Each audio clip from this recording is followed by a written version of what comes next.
Iran, the prime fount of global terrorism, is about to get a new lease on life, courtesy of the U.S.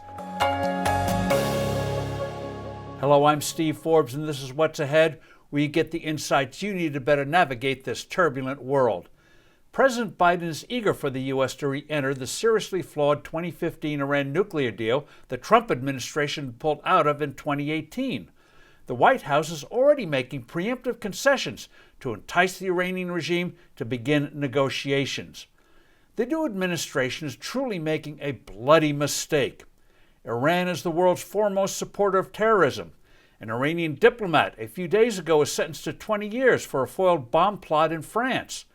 Iranian terrorists and their proxies have killed hundreds of Americans, including recent rocket attacks in Iraq that left one American dead.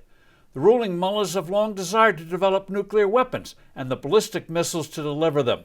Before 2015, increasingly serious sanctions have been applied against Iran. They were damaging an economy already suffering from low oil prices and gross mismanagement, including rampant corruption among ruling officials and their families. Conditions were ripe to force Iran to drop its nuclear ambitions, curb its terrorist activities, and cease its moves to become de facto ruler over much of the oil-rich Middle East.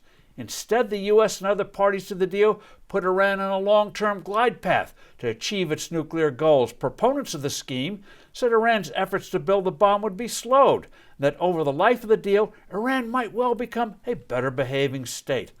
Utterly delusional.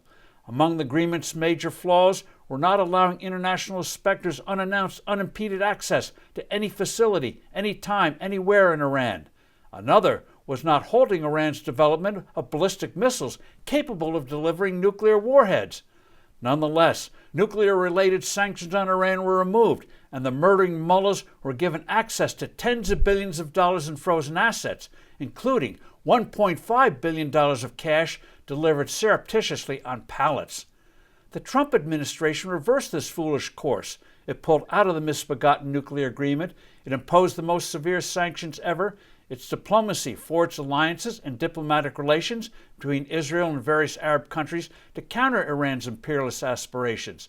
Sadly, Biden officials seem intent on repeating the errors of the Obama presidency and trying to appease Iran.